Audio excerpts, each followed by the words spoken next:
This is Steve Downs, the voice of Master Chief, Sierra 117. This is Raw Dogs. We are part of the Greenlit Podcast Network. Chief out.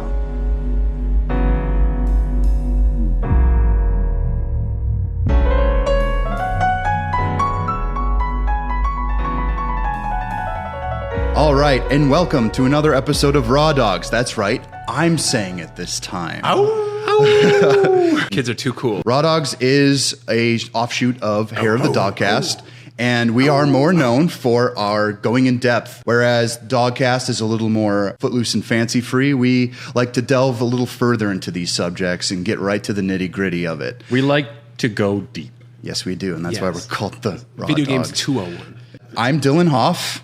Everyone's least favorite. I will say that Dylan is the youngest. We'll say that he is the youngest of the Dogcast crew. And he is half of the Raw Dogs. The other half would be myself over here. And I am Brad. We are part of the Greenlit Podcast Network. Go to greenlitpodcast.com to check out some of the other awesome podcasts on there. And we are graced by one of the usual suspects on the show. It is Al Pacino. What the fuck? You said this is a podcast about surprise mechanics, motherfucker. And you're not. Goodbye. Hey, everybody. My name's Tom. I'm from the Hair of the Dogcast. Thank you guys for having me on. It's fun to join the Raw Dogs. Tom, thanks for getting all the podcast equipment. Hey, you got it, man. Got it all set up, ready for you. And we're also in Tom's very nice air-conditioned home right now. I had to turn on the AC today. Yeah. It is a scorcher in Milwaukee. It got a little too hot, a little too fast. I'm going to be completely honest with you. Now I just can't sleep. When it turns to summer, I literally probably lose about 5 hours of sleep a night. It's crazy. But today we're actually getting into a subject that's near and dear to my heart in terms of how crazy it is and just how buck wild it is in terms of especially our society right now and our late stage capitalism. It's so reflective of humanity in general. Like, oh, this could be a good idea. Let's fucking ruin it with money. Yeah, it has a lot in common with the coronavirus. It does, actually. It is destroying society and... Wow. We're and somehow EA is profiting from it. Yes. No shit. The subject at hand right now is microtransactions and DLC. Baby. The history. I want to get a little into the history about it, but I also want to get into the psychology of it because within that, it's really interesting. I actually studied quite a bit of game theory for this and how the human brain interacts with perceived competition. Before we get into microtransactions and that psychology, it starts off a little more innocent. We're going to just talk about DLC and how content is delivered to the home. Did you ever use the Atari game line, Tom? No, I have not even heard of the Atari game line. Neither have I. I don't know how big it was back in the day, but it is the first dial-up game distribution service. Download games over a telephone line. Mom, get off of there. Interesting. Wow. Yeah. Mom, hurry. Stop it. I am downloading E.T. again. My curiosity is how much this could have possibly cost. It was $60 for the hardware, $15 for a membership fee, and about a buck a game after you had it all set up. Interesting. So this was actually sanctioned by Atari? This was an Atari product? It's the Atari game line, so yeah. That's pretty cool. I mean, that's ahead of time. I'm curious to see how long it lasted. When it's just the phone line, I'm not even sure mechanically how that works, to be fair. It probably, you remember the old modems where you put the actual headset of the phone on the two cups? Yeah. I bet it was that. When you downloaded the game, you could only keep it for 1 week. Really? Wow. Yeah. So it's basically it's more or less a precursor to Nintendo Switch Online. Once the video game crash of 1983 happened is when Game Line ceased operations. I think it was a unique experiment that was maybe ahead of its time.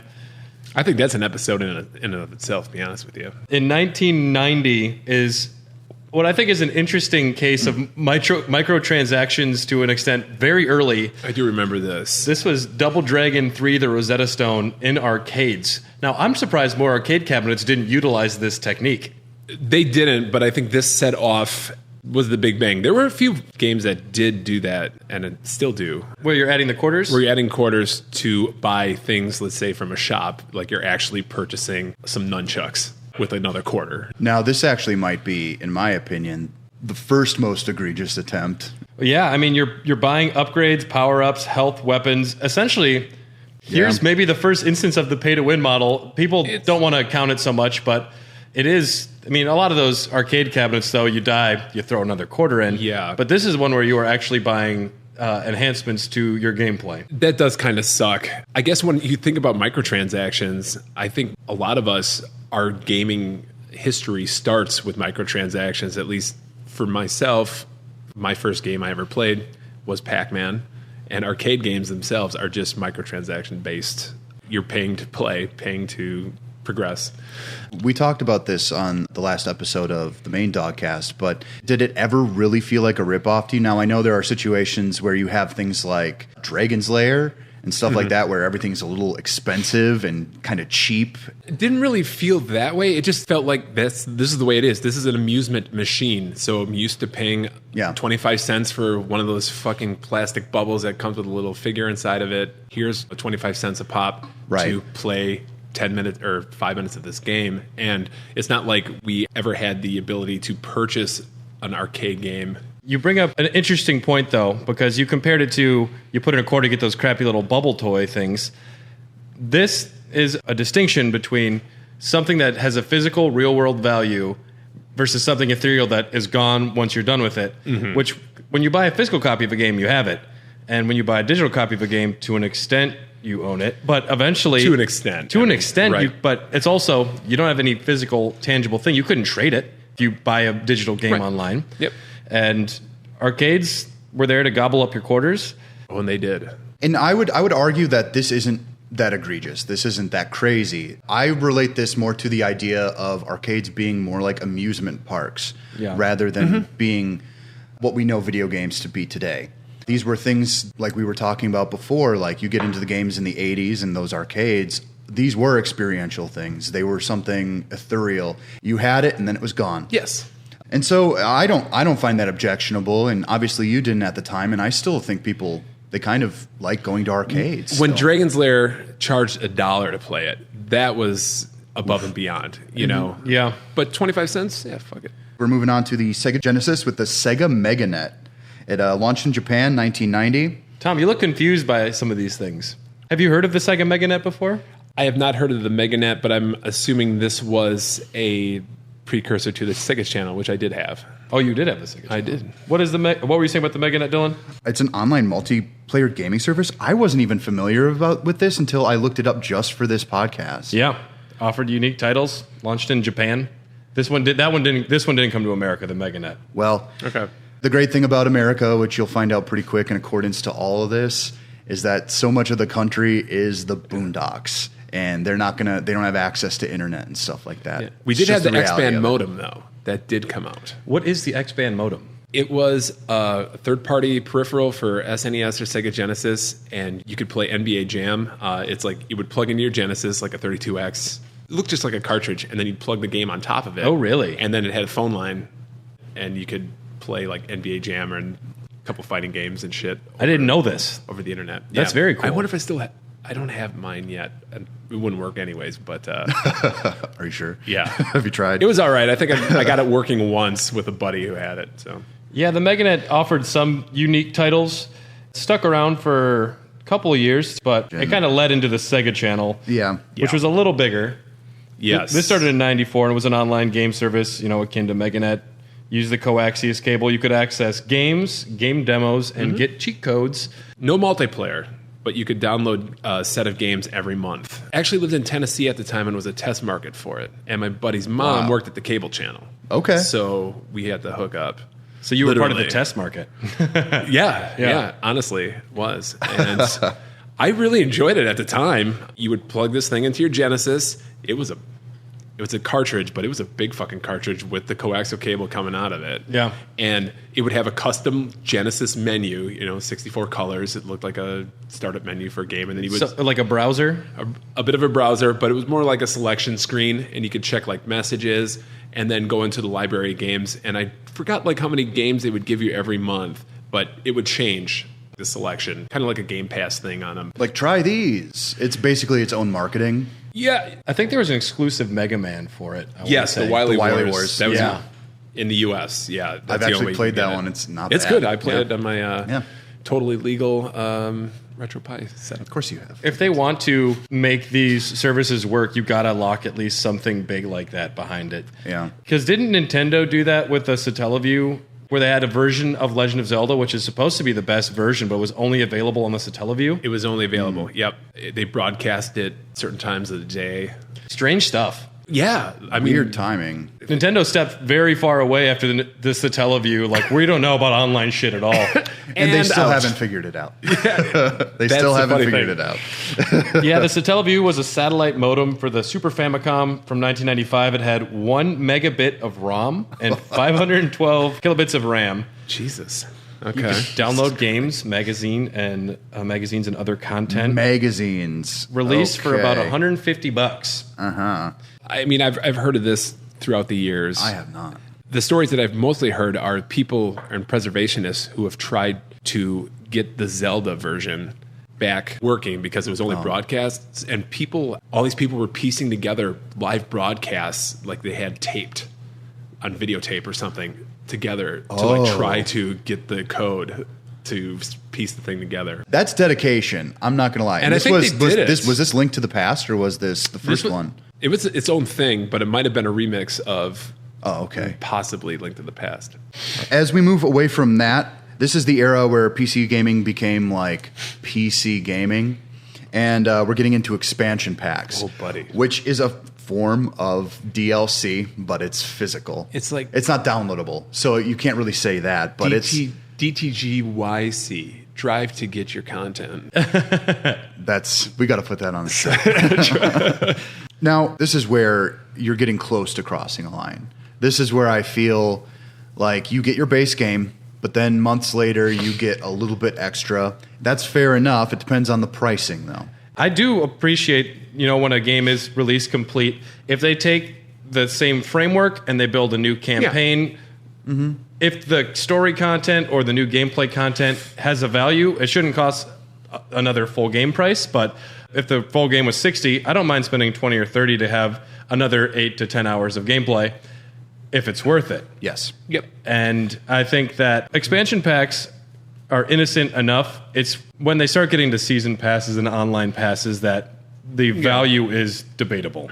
When they offer it right away, that's kind of my line, where I kind of think it's a bit of a ripoff at that point. Why don't you wait to see if your game is successful first? And I have a feeling, especially Blizzard at this point, they would put something out and then they'd wait. And since development time was already much shorter at that time anyway, they were probably like, yes, it's a hit. Let's get a little bit of a boost on this. PC expansion packs, to my remembrance, were they never had it in the hopper ready to go. Mm-hmm. And you usually got a full game experience first, and then they realized, hey, this is a hit.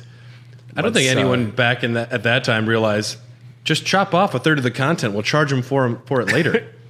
Thank God. Yeah, it was maybe a little more innocent back then. People were just more concerned about creating good games and not squeezing money out of everybody. Absolutely. I mean, games still cost $50 back then, so they were making more money back then than they are now. Well, unless it was cartridge based, right? Then it basically depended on the title and what chips they were using. Yeah, unless you were Nintendo made money. That's for sure. I was surprised to learn that the PS1 had kind of an expansion pack for the console.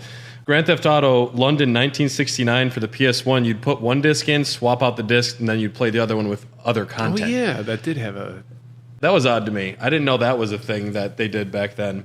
So you actually had to own the first game to play the other disc. Right. Well, I don't know if you guys know that, but in Final Fantasy VII, the only difference between the discs is literally just the cutscenes. That's it. Oh, really? Okay. It's one disc will hold an FMV of one type, and the other one will hold one of a different type. My girlfriend Allison, actually, they had one of the discs that was broken, and whenever an FMV would pop up, the game would freeze. They would open it up, put in like disc 2, and then have that run through it, and then put the other disc back in. So are you telling me that Tifa's pointies are stored on every disc? Pretty much, dude. Okay. Good thing I have all 3 still. I don't think this one's too crazy. I've honestly never heard about the swapping out of discs unless it's an RPG with multiple discs. Yeah, or you're trying to get past copy protection. Yeah, that too. Yeah. Which could be easily done. Which on a I read about on PlayStation. the dark web. Never tried it Right. myself. Never tried any of that. Thrill kill. No, absolutely not. And then we're getting into early DLC with the Dreamcast. I've never owned a Dreamcast. This one would be hard for me to talk about. Son of a gun. I've never owned a Dreamcast either, and I have been dancing around the idea of buying one because they're like $50 if you want to grab one now. If you're going to buy any retro console, Are you going to get a nice, really yellowed one by cigarette smoke? Ideally. Yeah. Yeah. A little patina on that thing. Yeah. Mm-hmm. I would recommend getting a Dreamcast for sure. No new console will come out cigarette colored. I guarantee that. Yeah, the Dreamcast, a console kind of ahead of its time in many ways. I think so. I think so, the too. Dreamcast, if they had done just a couple of things differently, maybe the release date, the price point, if things had shifted around in a slightly different way, I think it could have been the first like major innovation changing console. I think it fell by the wayside because I think it was maybe a little ahead of its time. PS2 loomed large in its shadow. They lacked titles. A lot of these were all like Sega produced within. They didn't get enough third-party support. Yeah, That's really what broke it. A lot of developers held off for PS2 because they knew that was going to be a juggernaut. Well, and they didn't And want to EA. invest. They didn't want to invest in Dreamcast because of what had happened with the Sega Saturn. Man, Yep. Sega just fucked up time after time there. 32X, Sega Saturn, Sega CD. They kept trying to Those were legitimate fuck-ups. They kept trying to make micro consoles instead of a real console. Yeah, Dreamcast though, it's a shame. It really is a shame because that was a great console. Clearly, what you need are clear delineations between each of these things. And when one comes out every year or two, it just confuses the shit out of people. Look at the Wii to the Wii U. I literally had people say like, "Oh, is that just another controller for the Wii?" Yeah, People was didn't know so what it was. marketing. That just needed a different name, Means and then something. people would have known that. If it was a Nintendo 2, every schmuck on the street will get it. Or just call it the Wii 2. The Wii shouldn't have been called the Wii. Well, no, But we're that- off they topic. can call that whatever they want. Apparently, It was dumb, but man, it was good. Yeah. the two little eyes bow together. Yeah, it was cute. I mean, all you needed Fuck you, was a Revolution. video of someone pretending to play bowling. Two Japanese dudes come to your door. We would like to play. We would like to play. Yes. We're getting a little off Grandma's topic. just like killing people with Zelda swords. Someday, Witness? there are some of these that I completely understand, and this will actually be reflected later in things like Rock Band and Rock Band 2. Samba de Amigo, actually, that's the Morocco one. You can download additional songs. That makes sense to me. Yeah, and the Dreamcast DLC is largely you don't have to pay for anything. I think the problem with the Dreamcast downloadable content was you're limited by the VMU. You have 128 kilobytes of flash memory. Mm-hmm. You don't have a lot to work with there. No. The first DLC for the Dreamcast was Sonic Adventure. It would add balloons around town and little bits of flavor text saying, "Welcome to the Dreamcast. This is going to be huge." Oh, you mean Station Square? The And best it's- hub world? I'm just kidding. And it's a lot of hopefulness that was aged like milk. Yeah, I never tried to update this game at all. I think a lot of this just it breaks down to, this is bad for even the time that it is because there's no real ease of getting access to any of this unless you are in the know. Yeah. It would be like you'd have to read a manual to figure out how to start it up and do it. It's not as easy as plugging in the Xbox to a wire. Yeah, Dreamcast was the beginning of it, of them making it a little bit more user friendly. Because I remember it came with an internet browser disk, and I remember hooking that fucker up to my phone line and browsing the internet for like 5 minutes before I'm like, yeah, fuck this shit. The Dreamcast needed to have a hard drive. If it had more memory for you to do stuff with, it could have done a lot more with its capabilities. Sure. Because Skies of Arcadia, you could download a new boss. There was some other cool DLC on there. Yes. I was excited to learn that some on-disc DLC from a game was finally unlocked in 2017. What is this called? Floygen Bros? Floygen Bros, Only yeah. came out in Norway. Floygen. They had planned once a month to have like a different event, and it was all stored on the disc. So this was kind of ahead of their time. We're like, we want to have like a different mini game and fun thing come out every month. The Dreamcast failed before they could release everything. Yeah. So this was all locked on the disc, and no one knew how to get it until 2017. Someone worked with the Floygen Bros creators, and they finally got it tracked them unlocked. down. Yeah. Are you a Floygen brother? There's a guy with a Floygen Brothers poster, and he's just modding the shit out of it. He's got soldering tools and Right. shit like that. He's just, I need it. Just listen to Swedish black metal in the background. I need the other character skin. Okay, then we move on to the Xbox, which is my first instance of seeing someone actually plug in a system to the internet. There you go. It blew my mind. Broadband. Xbox Live. That was my first time going online too. And I remember going to my friends Tommy and Ryan's house, and we learned a lot as 7th graders about IP addresses and subnet masks. Oh, yeah. And we were like going to the computers, like, I don't know, this isn't right. Because it wasn't simply plug and play. No. You did have to know a few basic things. Yes. And for a 7th grader, without the assistance of an adult, Yep. You have to clone your MAC address, baby. we were probably using Yahoo still at the time. I'm still using Yahoo. Yeah. Tom Rocks 69 at yahoo.com. I think Rocks was actually in my my name. What was great about the Xbox is it had 8 gigabytes of space to play with on the console. And that was huge at the time. That's a lot of gigs. Do you mean physically? Because the Xbox was huge? Figuratively. I mean, the Duke controller I've debated getting again because I thought that was a great controller. But the Xbox One, big hands. The Xbox One has a Duke variation that's got. Yeah, I know. It looks unnecessary, expensive, and I want it.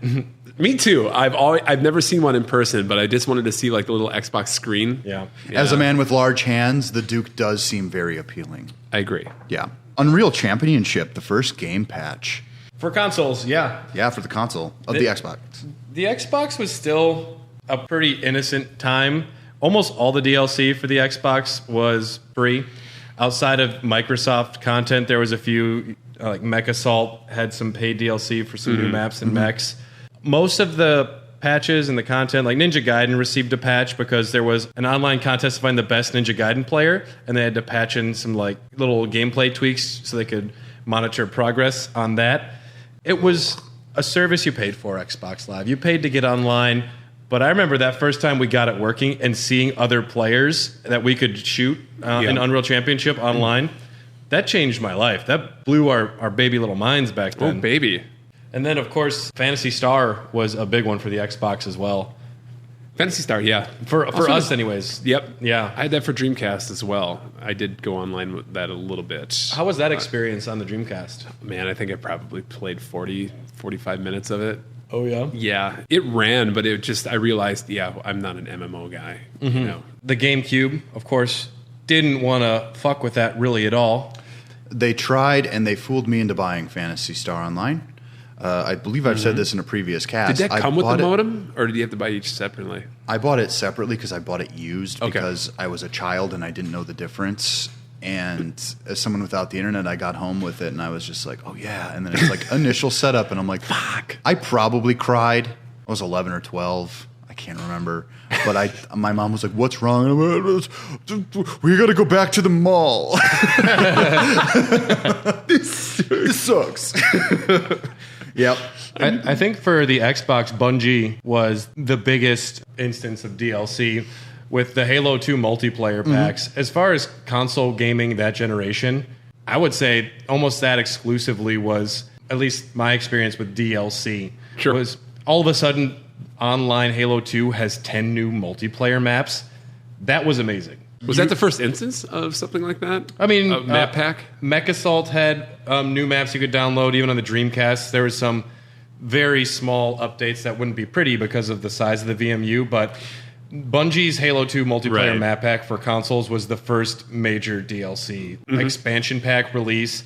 I think that was my question. That had substantial value for sure. And Bungie did it right back on the Xbox, and Xbox Live was pretty groundbreaking at the time. Yeah, absolutely. Because this is where games truly hit their stride, and I'll give this solely to Halo. Once Halo hit, everyone's boyfriend was fucking playing it, and everyone was in.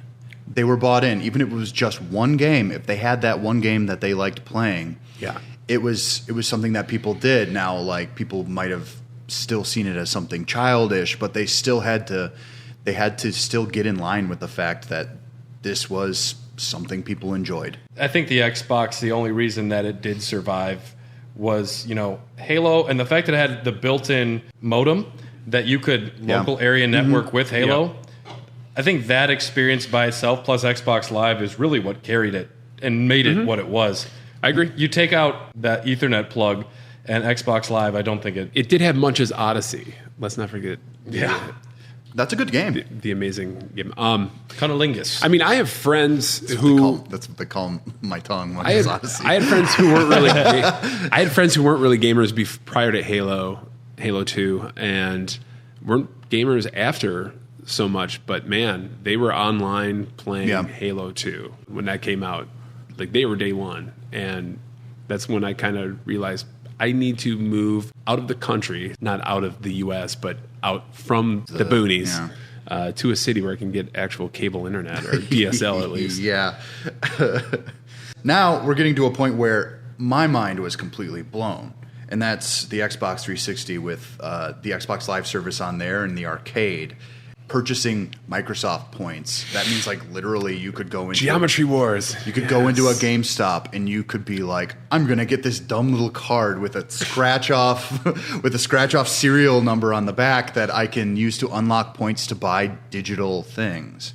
Xbox Live general manager Camproni, he said, generally, if you do anything less than $5, you're going to end up eating the bulk of that in transaction fees. So that's why they introduced the Microsoft point system, which eventually Nintendo still incorporates that going forward. But which makes no sense and is so obtuse. But I love how in the Nintendo Switch one, they're like, do you want to buy the specific number of points to buy this game? It's like, yeah, I'm just going to give you the $10 I want. At least they allow you to do that now, because that was never the case. And they even do with Microsoft. Now they kind of give you almost like cashback rewards for how much you're buying. As someone who buys a lot of indie titles for the Switch, because I don't really want to play them on anything else, they give you a little kickback. And you can use that kickback and redeem it on further things. Right. It doesn't mean a lot in the short term, but in the long run, I've gotten like $10 off of a game that I wanted. This is my first time kind of feeling scuzzy with DLC, with buying stuff online, because, all right, this costs 90 points. I'm going to buy 100 points. Now I have 10 more. I have to buy more points to use those 10 points. Yep. And eventually you want to just keep feeding the dragon or whatever they call that. That's exactly you weren't alone in your scuzzy feeling. I never liked that at all, and I did feel dirty as well. And I thought that was a very predatory fucking practice. And microtransactions were still something that they were trying to introduce generally. Ease it in there. They're trying to ease it in there. Just fucking... Ooh. Can I give you guys the exact definition according to psychologists of what they consider microtransactions? Oh, yes, Mr. Freud. Yes. When a user of a game can buy virtual goods for small increments of real currency. Okay. Now, this could mean a lot of things.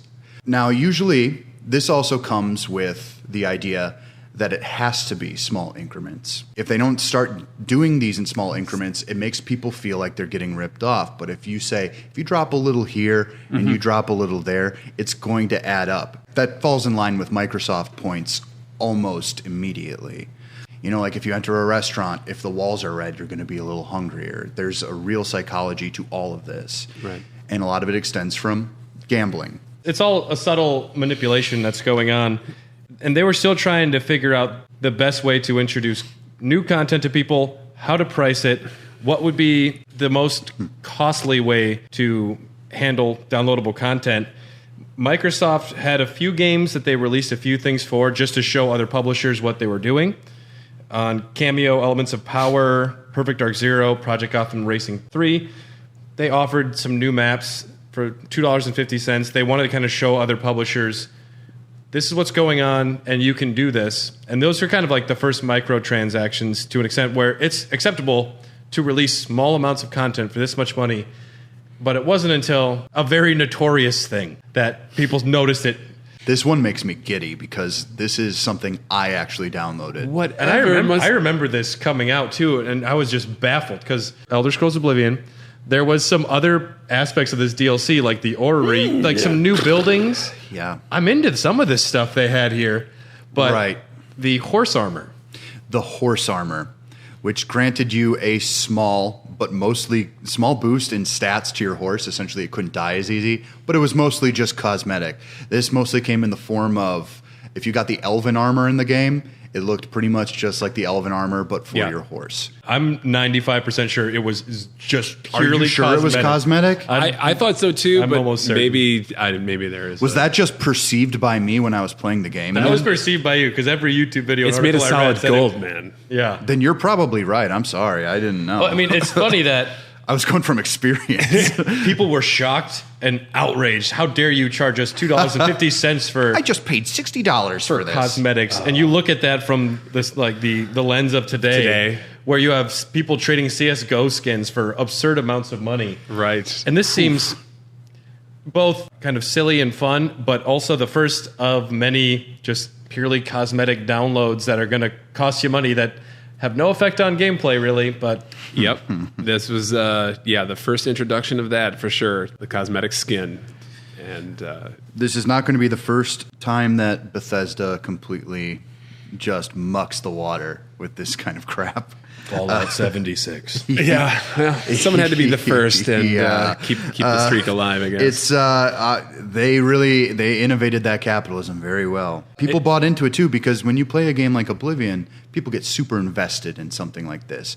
For a lot of people, this was a true first RPG experience for them. I remember I didn't get the horse armor, or actually maybe I did. I don't know. I think I was curious. I'm like, okay, I'll bite.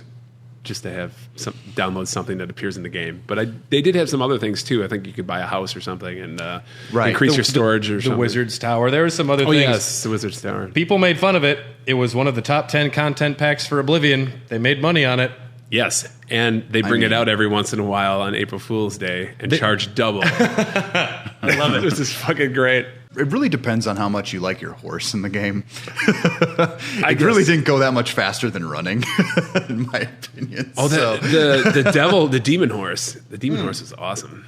Shadowmere? Shadowmere. Yeah, Shadowmere. I kept saying Shadowfax. No. Yeah, that's Gandalf's horse. Right. Yeah. Yeah, they spent some time trying to figure out character skins as DLC because I don't think people really bought into it at first. That became more expanded when you get into like multiplayer games where people want something to brag about and show how cool they are.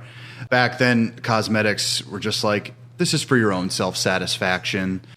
Unless it was like a pure multiplayer game like COD 4 or something like that, no one was ever going to be like, check this out. And you boot it up and your friends are like, oh. But you're right. I mean, that was a new concept. Yeah. Here's something that doesn't add anything. Yeah.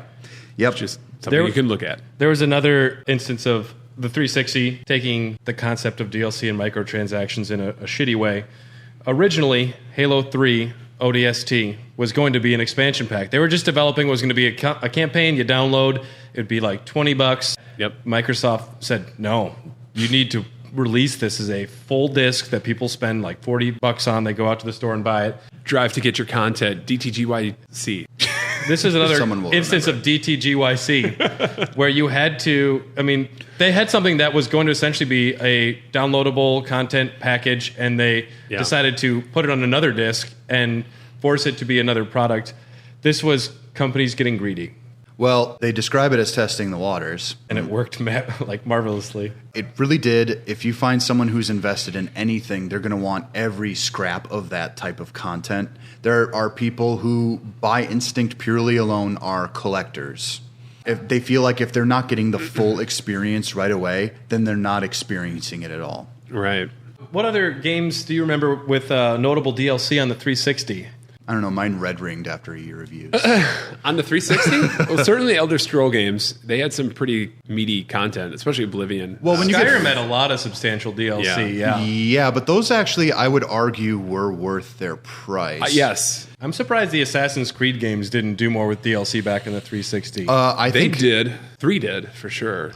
Because one did not. 2 was essentially expansion packs as games. Assassin's Creed 2.2. Well, they had the bonfire. Yeah, they had the bonfire of the vanities, and then there's a Da Vinci based DLC where basically Da Vinci's in trouble and he's on like in like a carriage, and you have to escort him. I have that. I am so into that kind of content to download. I'm fine with a lot of that. New stories. If it's a new 2-3 hour experience for $10. Those were at the time like $10, and they were like a few missions, but they were worthwhile, and you got a good item out of it, you know. And we'll talk some more about the EA stuff a little bit later with the Mass Effect and FIFA things. But yeah. So right now we're still in the DLC phase where they're charging to nothing substantial, but it's still ramping up. They want to ramp up very quickly. They want to make additional money. They're not charging because the cost of game development is going insane. And I mean, it is at the same time. It is going up more, and games are like standardized to have the $60 price point around this, and that really doesn't budge. Right. And that's when they had to start Unless introducing some new things. The Nintendo Wii has almost no DLC. Yes. It had some of like the emulated classics you could download. I played Link's Crossbow Training. Yeah. The Wii? Well, I don't know. The fucking Wii store. But like those you're mostly getting classic games. That's the virtual console. That's, you know, it's, you could get some WiiWares. WiiWare's what it was. Right. What's great though is that mostly, I mean, Nintendo, from what I could see, there was almost zero patches even released on the Wii. Their policy was release a full game. We don't want to fuck around with you not having to release a full game, which Nintendo, putting their foot down and doing something cool again. Wish they could still do it. Botching online. Still possible. They did it again. Yeah, that's true. Well, a lot of these games were, even during the Wii era, have you ever tried to plug in your Wii to the internet? It's an insane process. No, I never did. I did it in my college dorm to play Smash with my buddy online. Oh, okay, yeah. And it was just the chuggiest, clunkiest mess you've ever seen. It's got a port for an Ethernet cable right back there. Mm-hmm. But you could be fooled into thinking it wouldn't.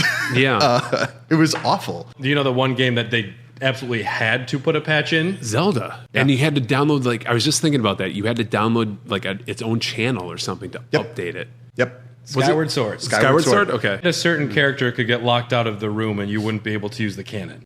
Yeah, okay. That was the issue, was you saved at the wrong point, a character would get locked in the wrong room, and you would forever not be able to move the game forward. Your game would be fucked. So they had to patch it in. Did you know that the third iteration of Pokemon, they also had to figure out a way how to patch the Game Boy cartridge? Oh. Because there was a berry glitch where after the first year, berries quit spawning and they quit growing in the game. Literally, like first physical year of its existence. After the first physical year of the existence. So they had to figure out literally every way they could to get it onto that thing. So I think with like the 64 cartridge, if you were playing Pokemon Stadium, they had it in that where you could like download the berry update from that onto your cartridge. This is Pokemon. Game? No, this is Pokemon Stadium 2. They figured out every way they could. You could get like the cards. The e-reader would be able to download your little update for that as well. Well, here's another way. Here's another way they can sneak it in. Yeah. Well, here's another way they can sneak it in, and maybe this is my first experience with downloadable content, is when you go to a Toys R Us to get a special version of a Pokemon. Yeah. With maybe a special move.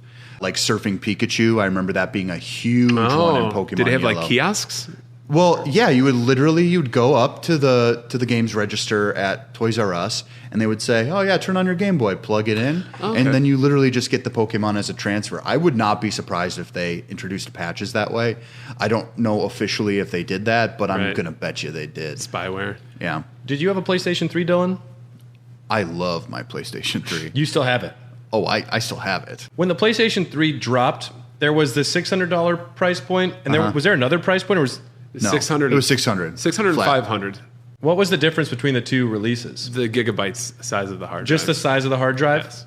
It was 60 gigs and like 20 gigs or something like that. You know, back on the Xbox, the original one, there was no browser to look through this content. Xbox Live was the first time you could go into the arcade, or you could like look for things to download and updates. Right. I never saw the PS3's online browser store mode thing. You never seen it? No, I almost really. I played PS3 actually only less than 10 times probably. Wow, I know, because all the games are on the PS4 now. What's the point? How was the PlayStation online browser for this? It was fine. Actually, it ran all right when I got into it. Early on, I know that it was a huge disaster, but especially with like the network hacks and stuff like that. But I got it right after those hacks when they literally dropped the price of the Slim, and I was like, "Hey, I'm gonna get this. It's $250. Like, what am I gonna lose?" Yeah, because I had such crappy internet in my little studio apartment. I remember going in to buy actual physical cards, like money for the PlayStation Store from like GameStop. Sure. Yep. And I remember doing that and just being amazed. What really impressed me is this is when indie games were popping off. And this was the only way to play them. You had to download them. So you had to buy this stuff. And everyone I saw on the internet was recommending, like, don't put your credit card information on here. Go in to buy them from the actual store. So I did. Yeah, it was pretty good advice. But all things considered. Tom, what did you get? Mod Nations Racers because of that debacle? Yeah, Mod Nation That's Racers. a good game. Yeah, That's a good game. That's a very good There was video like game. I got 3 games or something like that. I didn't play any of them because I think I already owned them and they were just old as fuck. So Well, even then, this was an era where a lot of multiplayer-based games were starting to kind of creep in with their gross microtransactions and DLC. It's map packs for like COD games, which is super egregious, especially once you get to like Modern Warfare 3, where the campaign isn't even that long. Sure. And then they had like 5 maps, and they're like, "Do you want to feel included? You really need to pop us another $20." Because that was back when you could only play against people that had the maps. Yep. You know, You'd be locked they out didn't and just they'd give tell you you- all of them and Yeah. then rely on the exactly. microtransactions. And that's the fear of missing out. FOMO. That's actually what psychologists are starting to call it now too. There have been several studies on it. Oh shit! And they actually use this as Oxford tactics. Dictionary is going to be updated soon. Especially I have a FOGO. I have a EA fear games. of going out. I'd rather just. You might miss out on something like fuck that. I have a PlayStation. I have everything I needed. So you are in your element right now. Yeah. Some other like really important DLC for the 360, the BioShock Burial at Sea expansion packs. Oh, okay. Yeah. When those came out, They seemed very pricey at the time, but I still think they were worth they it. were worth it though, in my opinion. That's good. BioShock 2 had Minerva's Den, which is arguably one of the best better DLCs. than BioShock 2. BioShock According 2 to people. plays way better than BioShock 1. And we all remember the game that I got second place in a tournament in a bar, Guitar Hero 2. I remember that. Yeah, I was Yes, there. there was Guitar Hero 2 and 3, and Rock Band also had substantial amounts of DLC. I pumped What a was lot it, of 1,200, something like that? It's crazy. Rock Band, if you wanted all DLC as of July 12th, 2012, it would cost you $9,150.10. Holy shit. Holy shit. Games these days, I've heard, I think it was from EA, someone said, you need to make sure your games can cost up to at least $1,000 if people want to pay it. But now, hold on. I'm actually going to defend this one this time. You can choose what you're getting. You can choose what you're getting, but it's also music that needed to be licensed anyway. Yeah. So the cost It was of like these iTunes. things, I know, and it's The ultimate just like microtransaction. why would you be able to get like 20 albums for $1 a piece? It's not. This isn't egregious to me. Yeah. I mean, really don't think Just so. based on DLC, I agree with you. I don't think it was that. These artists need to get paid. That wasn't- Select what you want. You have the original game with a ton of content. You're getting what you want instead of you have to buy these 10 outfits for your character to get this story mode. Yeah. You want this song? Get this song. I remember playing the Mjolnir mix of Halo on Guitar Hero, feeling like the nerdiest shit I've ever done, but also, I'm pretty cool. Right. Yeah. One thing that I don't think is cool is in Dragon Age Origins, which I haven't Yes. played, when like a character will actually come up and talk to you about the DLC. It did make me buy the DLC, and I wasn't even a huge fan of that's this game. right. So I didn't- Wasn't Yeah. it the dwarves or something? It was a ton of characters. It was party members. They would come up to you and suggest, like, Alistair. if you want to go to this castle, go pay $7. Right. Is that what would happen? No, it was more or less like Let's gather your wallet before venturing forth. there would be like a What is blank your credit card number, dog? more or less this is something they do in Destiny now, big time. Yep. There's a place on the map you can kind of see. Oh, sure. And it's like it's kind of faded out. And they'll say like in this nation of blah blah blah, there is also something going on, like a civil war or something. Don't quote me on that. That's not really what's happening in the game. You'll look it up online because this was an era where guides blew up and everyone was making one. And so you type it in and you'd be like, what's up with this place? When do I unlock it? And it's just like, oh, you gotta pay $15 for this. Or the full characters that you Yeah. had to download. You couldn't get party members. You know, you had to pay extra. Well, that continued with BioWare for a long time. Oh, yeah. Marvel vs. Capcom 3 did something that was very offensive at this time, too. I think that a Jill lot Valentine? of things. You're That's, talking, of course, what I was talking about was Jill Valentine. Why did Barry not get a character? God damn it. You're talking specifically about Ultimate, releasing Ultimate. Marvel vs. Capcom 3, the on-disc DLC. Characters yeah. and outfits that were included. Yep. That's horrible. And I know that the game wasn't balanced, and they could have adjusted characters with some subtle patches, which they refused to do. But the moment someone found out that you could hack Magneto's skins that weren't even downloadable yet, they Listen to patched Air the that Dogcast shit Unleashed. like next day. Right. Yeah. They probably pulled an all-nighter for that And shit. that was one of the first instances of on-disc DLC where they're locking you out Yes. of content that they have ready to go. I remember when this happened and just reading the articles that came out and just Capcom spokesman just trying to give these mealy-mouth responses on why they were justified in doing it. It's fun. You know what's nuts about all of this, and this is something that I found when I read a lot of older posts from articles from back then, is that people were incensed all throughout the comment sections. And I'm just like, wait a minute, you still got it. Just give it a couple of years. You still bought it. Literally, if there was like this revolution among gamers and they said, well, I'm not going to buy something like this because it's being predatory, none of this would still exist. If we all collectively chose not to deal with it, it wouldn't be a problem anymore. However, we've still got FOMO. And we've got collectors, and people want a complete version of something. FOMO is one of the easiest ways to trick people into playing.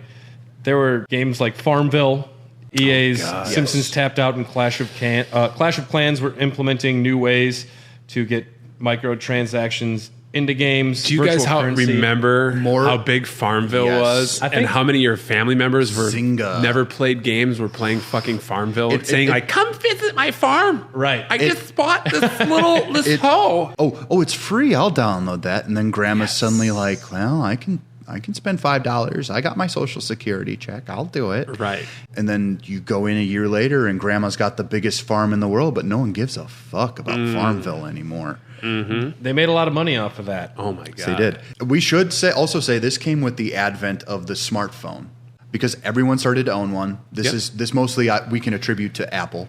Advent of the smartphone and advent of the rise of social media because all this shit was baked into like Facebook and all it. I think before we get to the anger and the truly outrageous stuff, I'm fucking ready, Brad. Pacino, be careful. Put that gun down. Sorry. We need to hear from some of our other friends at the Greenlit Podcast Network. What a great idea. Download these other content from the Greenlit Podcast Network. We'll be right back. Excellent. Welcome to Casual Magic, the show where we explore the fun side of Magic the Gathering. I'm your host, Shivam Putt, and each week we delve into everything from casual formats to explorations of creatures and card types to interviews with designers of the game. At Casual Magic, we believe that it just isn't Magic without the Gathering. Come along and play. In this quarter on the Greenlit Podcast Network, Chris Sims and Matt Wilson. And in this quarter, VHS oddities, confusing animation, and modern not-so-classics. Plus snacks, movie fighters. We watch movies and beat them up. The entrapment effect, the only reason Overwatch is popular. And Catherine Zeta-Jones dips beneath lasers. I was just thinking about that fucking ass going underneath. The entrapment effect was something very different for me. I loved it a lot, guys. And we're back. I got Betty White on mine. That was the first half. We covered just a lot of DLC, a little bit of MTX, which is what they use for microtransactions sometimes. But now we can get really fucking angry. This is the anger part of the... For me, it really starts at a tale of two halves of the Raw Dogs. It starts at EA and the Project $10. The $10 initiative where they want to start squeezing an extra $10 out of people. Yes. This was when they started releasing codes inside of their games where they were single-use codes to access the Cerberus network on Mass Effect 2. Yep. And if you bought a used copy, you'd have to spend $10 or $15 in order to use this stuff because... Extra. Which actually did, in stores like GameStop, these used places, it did deflate the cost of them. It did work the way they intended. Yeah. The moment that this actually showed up in these games, the price was cut like $10 in most GameStops. Was it really? Okay. It took maybe like 5 months, but it was basically all there. Before we get really angry, when they came out with the $10 upcharge, or if you bought the game used or just to have access, I did think that was okay of them to do that. But I understood at least that's okay. Only two companies really pursued this where they gave you the single code and then you'd have to pay more. EA and Ubisoft. Yep. EA was the first one to really push it on you with like, if you want to play Tiger Woods PGA Tour 11 online, you got to pay an extra $10 if you didn't buy it originally. We don't care. As someone who bought a lot of used games, sometimes you'd open it up, you'd pop in that disc, and you'd say, oh, I'll check out to see if this code still works, because a lot of people still left it in the sleeve area. Lo and behold, no one even fucking touched it. Sure. Do you guys want to know my secret back in the day, which you really can't do anymore? Ooh, tell us. Because Blockbusters and video game rental places are all closed. but you'd grab the disc behind the DVD or like the game behind the game case. They'd leave all that shit in the game case. I opened up all the game cases, took pictures of all the DLCs that were included as codes, just took them home and downloaded all of them. They never got a hold of that, like understood that at all. With the GameCube to get the Legend. That's a life hack. Fucking monster. With the Legend of Zelda That's to why get they went out of business. the 64 and Nintendo games disc for the GameCube, you had to have proof of 10 different purchases. The Master Collection or I something? went to the GameCube section, took pictures of all the games, went online. I got my fucking disc. Now, hold on. I got mine for pre-ordering Wind Waker. Well, Right. you could do that, but I also That's just the went, easy way out, you I also just fucking- went to the video I knew I place was and gonna got like it. pictures. I remember thinking that life hack and thinking I just broke the internet or something. Guys, you know? when I was going to the video store, if you would have shown me a phone with a fucking camera on it, I would have blew my mind, man. Yeah, dude. What?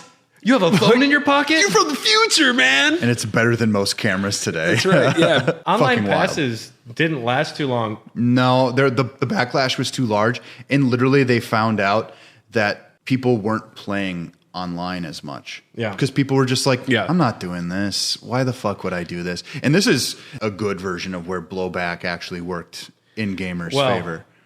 EA says that they were responding to the negative outcry, but also there was forthcoming DRM changing measures in the upcoming like Xbox One and PS4 where they wouldn't be allowed to do this. So they said, "Oh, we're just listening to the people who are upset." No, you're not. No, you're not, EA. You know you can't make money soon, so you're doing that. Now, when I got into the Assassin's Creed series, Uplay never made sense to me. I don't know. I didn't know why I had. Still exists. It still exists. Now, It's disgusting. What do Sign you? into your Uplay account. One aspect I like about Uplay is since I play Assassin's Creed on multiple consoles, I'm happy that it kind of coalesces all of my progress into one account. I mean, great though. look. You have to be Ubisoft fanboy in order for it to be like. I've played almost every Assassin's Creed. I would prefer that I can get Edward Kenway's outfit right away. I don't know. Instead of spending $4.99 on it. I didn't mind their point system where you would earn stuff in game and then that would unlock stuff. I don't think that's a bad version of any of this. I thought that was actually pretty cool. It's one of those things where when you can earn points in system, that's great. Yeah. Once you have to start paying money to get, when you can pay money to get points, that's when it becomes a little sketchy because then that's pay to win instead of, hey, you've played 10 hours, you want this new ship? That's fun. At the same time, they still presented you with the opportunity, like you can either play the game to earn this or we're just going to give it to you right away. Assassin's Creed Odyssey is super guilty of this. I have a bone to pick with that. And I think, a lot of people have talked about Assassin's Creed Odyssey, praised it well, but in the early days of that game, that was the first Assassin's Creed where you had to grind to play the next mission. Yes. Or keep that shit out of my single player experiences. Or get the boost pack and you can earn experience points at double the rate and, a time saver. Buy 10 Mountain Dews and you'll get experience faster. So, Make sure it's the game fuel kind. They ended up patching that out, but they ended up patching it out after they already made their money off it. Well, I mean, like, and people pissed me off. So this was EA's kind of first blatant attempt to get some extra money. Besides online passes, though, there's also the concept of season passes. We kind of briefly mentioned them before. Mm-hmm. I'm curious about both of you, what your opinion on season passes are. Where do you draw the line? What's too much and what is way too little for you? $30 for 2 new mini story campaigns. Mm-hmm. Perfect. Yep. If you give me a handful of new skins with that, fun. If you give me new Batmobile variations, sure. Season passes, if BioShock Infinite, when they released it back in the day, if there's just like $80 for the season pass version where you get eventually all the DLC. They did that. And Smash Brothers, they released, you want to get all the DLCs, you spend this character one packs, yeah. I like that. And I think that's a fun way to extend the longevity of your game. As long as you're releasing a full game right away, then I'm okay with it. Yes, and does it represent a good value? That's what I look at it. Well, that's where it gets shady, though, isn't it? How do you know when a game is complete? I will give Ubisoft credit. I bought the season passes for most of the Assassin's Creed since. And so you got like what? The Fate of Atlantis and then the other one? The Legend of the First Blade or something. Sure. And then you got Assassin's Creed 3 remastered with Liberation. You got a lot of shit. I thought that was a pretty decent value. My favorite season pass variation is when you wait a year and a half and then you spend $10 and then you get all of everything that was like a $90 release. I was going to say, yeah, didn't you get the Assassin's Creed games like for fucking dirt cheap? Well, they're dirt cheap now. They're on sale every sale. With all of the content. With all on of it. the DLC. All you have to do Pretty is much get any Game of the Year edition. Assassin's Creed Odyssey now, you'll get everything for like $20-$25. Yeah. If you get it on the right sale, yeah. Yeah, but they have sales every month on the PS4 anyways. Well, yeah, you go to even like humblebundle.com. Like you can just search Assassin's Creed individually, and it will usually just be dirt cheap. Rule of thumb with AC is just wait till Black Friday, and that's when they do. Or wait 5 months. Do you know what the first season pass was? I'm not sure, no. LA Noire? Yeah. LA Noire. Rockstar offered the Rockstar Pass for LA Noire that would bundle content you normally probably wouldn't buy, but making it seem like a deal. It's one of those things where we know you don't want these things, but if we give you them plus this thing you wanted, we can charge an extra $5 and make it seem like a good thing. People just thought that was great.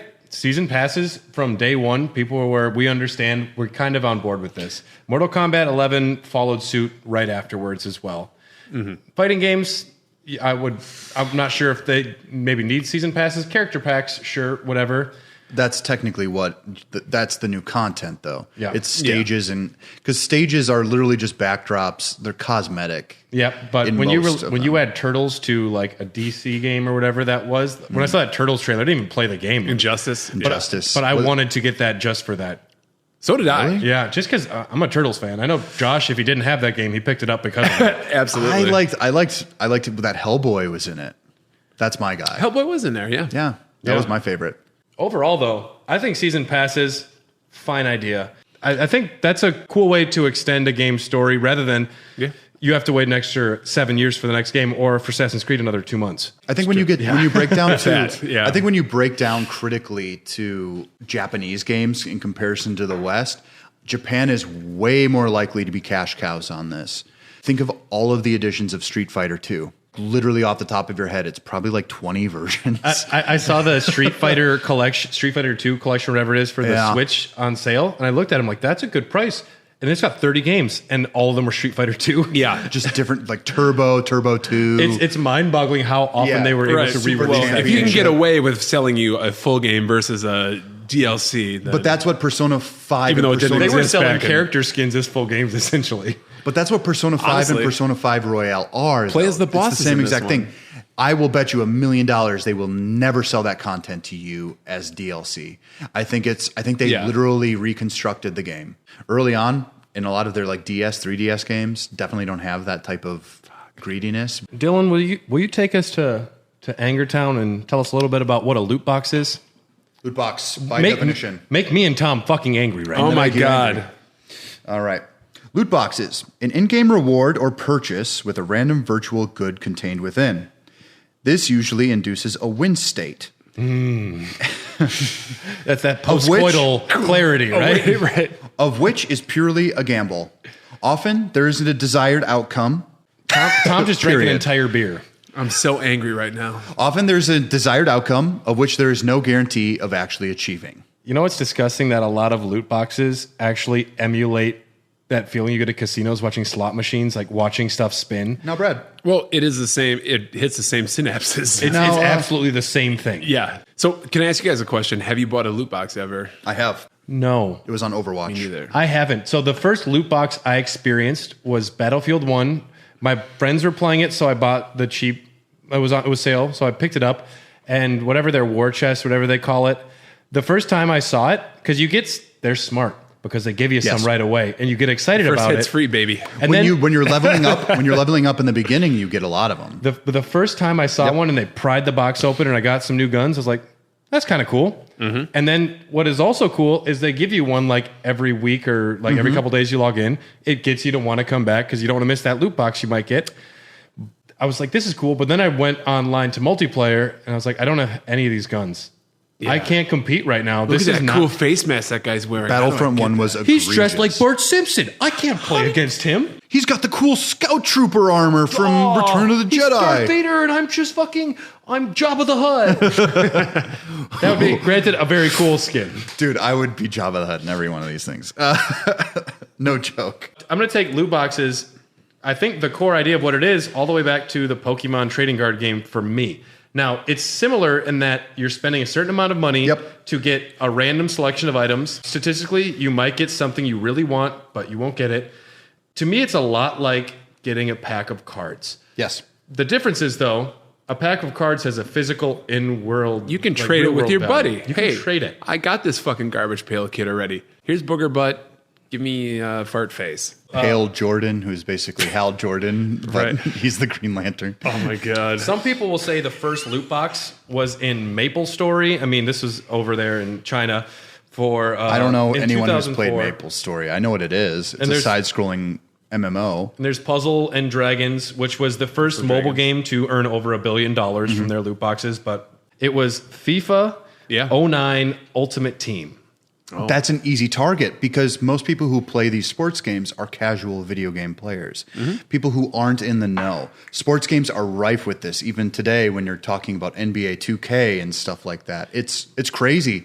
I have NBA 2K19 for the Switch because it has like Giannis on it and it was literally $3 when I bought it. Yeah. But then I get into the actual game itself and you're looking at it and you're just like, oh, fuck, I literally cannot play this game without spending more money. I heard that kidding one was me? The most egregious out of any of them. And with FIFA, soccer is the most popular sport on the planet. Yes. The world! So Belgium has made it illegal for them to be releasing Ultimate Team like these. And it didn't do any good. These card packs there. Well, it did. But the problem is professional FIFA players in Belgium are pissed off. Like, we literally can't compete anymore. Yeah. Well, that's the issue. That's perfectly illustrating why it's pay to win. When you have like these countries with decent governments who actually care about how the consumers are being treated. Beer. Yeah, and waffles. God. Oh, yeah. When you actually have people who care about this stuff, they're like, well, no, we can't let children deal with any of this stuff. And then EA's like, yeah, you weren't a big market to begin with, so what the fuck ever, we don't care. And literally, it's no skin off their back. They have such a minimal loss for this. Like Brad said, like a professional player. They literally can't compete. Ultimate Team, you convert cash to points. Yep. You forget how much you're spending because you just have not real cash anymore. It's a closed economy where it just cycles back and forth. Drop rates, incredibly poor. And it's one of those things where the more you spend in a day, drop rates will start to slightly go up. So it's rewarding people to spend more in a day. Ultimate Team, as of 2017, was worth more than $800 million. It's insane. Just for FIFA. Yeah. Now, when your business executives and your shareholders start seeing these numbers, they're going to expect more the next year. And that's capitalism, my boy. Exactly. Maximize that value for your shareholders. Tom is dressed as the Monopoly guy right now. That's right. Hey, everybody, you're out of jail. Is that how you think the Monopoly guy sounds? I got 2 years and I'll look Do like not the guy. press spend. Do not collect 200 map points. That's right. Brad, this is literally called chasing, which makes you willing to spend more to receive desired effect. Y'all got any more of them loot packs? There is also, when we're talking about loot boxes especially, there's a karmic aspect to this, surprisingly enough, in which people believe that if their luck has been consistently poor, they are due a change in that luck if they continue. Oh, the first 10 loot boxes I got crap. This next one's got to be... It reminds me of Gil from The Simpsons. If I'm at a casino, it's eventually my turn. If I keep putting money in, it'll eventually be my turn. Absolutely. There are even some loot boxes that show you how close you were to getting something rare. If it's this color, it represents this amount of rarity. So like yellow is exotic. Yeah. Purple is legendary. At least in Destiny, you never have to earn it, but you never can buy the engrams. Yep. Destiny was only cosmetic. So here's EA with making so much money on FIFA. This is a multiplayer experience. It's online. We need to put this shit into a single player game. And a lot of people contribute the first loot box, I think incorrectly, to Mass Effect 3 because FIFA, to me, this is clearly the loot box system. They just don't call it that. But Mass Effect 3 Galaxy at War multiplayer. I did it. It launched with purchasable equipment packs. The more you had, the better you were at the game because you had the edge. I whooped serious ass because I bought all of it. I keep forgetting Mass Effect 3 even had a multiplayer. I never played it. I never played it. It is actually brilliant. It's a good multiplayer video game. How's the ending? How's the ending? None. I don't know. I didn't spend enough money. There's no ending. It's literally, so a lot of it really breaks. Do you remember the final battle in Mass Effect 3? It's literally recreations of that in a lot of ways. Against the kid? A lot of it is just Matrix waves and kid? waves of enemies. Oh, yeah. And you're competing with other people to kill more enemies. This single player game. Yeah. Get it done sooner. Slap something on there for the ending. We don't give a fuck, but you need to charge a lot of money. And now it goes in everything. Can you make that gun worth $10? Hold off. Don't release that gun. Don't do it right away. Now hold on. To make the gun purple, it'll be worth an extra $1. Trust me. They'll pay it, those fucks.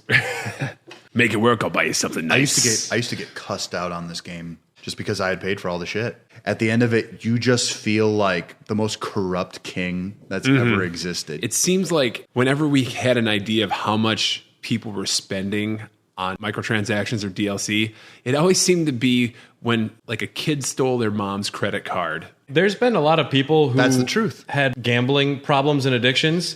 There's a lot of people that have come forward and said that I used to spend half of every paycheck on FIFA because they needed to be better at the game, and that's what they did is they went and played it.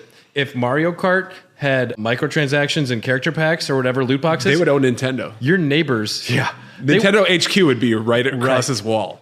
Because every time we podcast at Tom's, all we hear is Yahoo and blue shells. Mario Kart.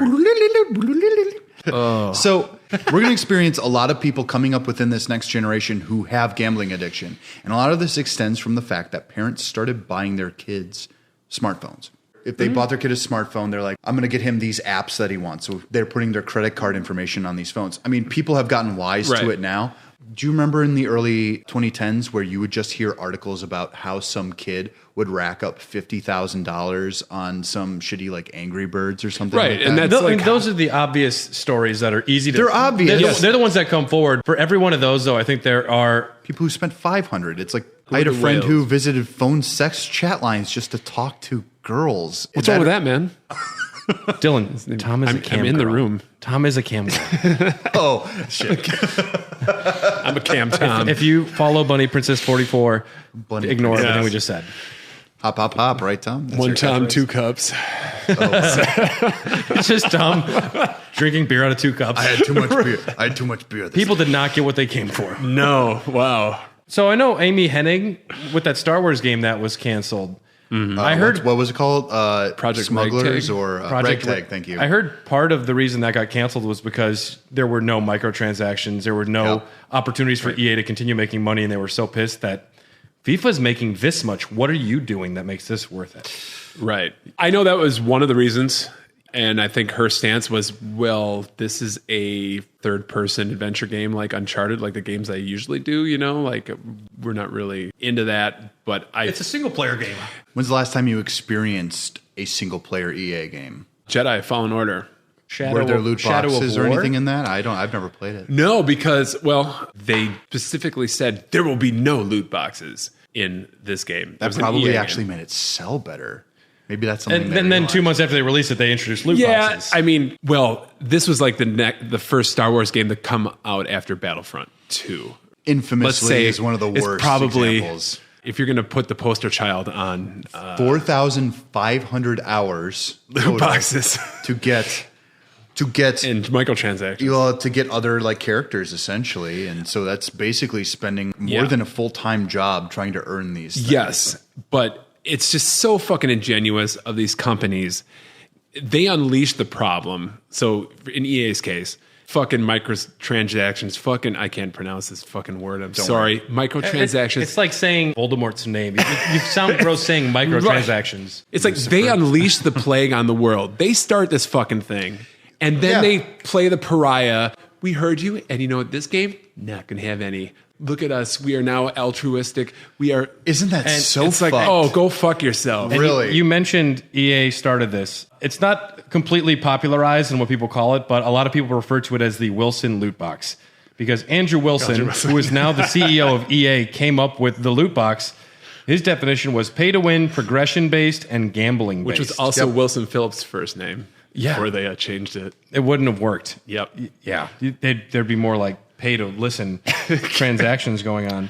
So loot boxes are a plague.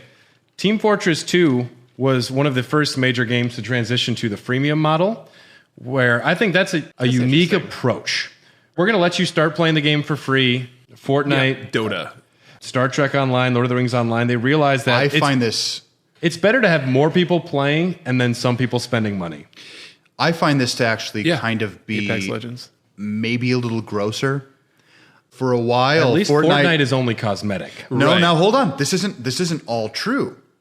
Now, Fortnite used to be a game you could buy.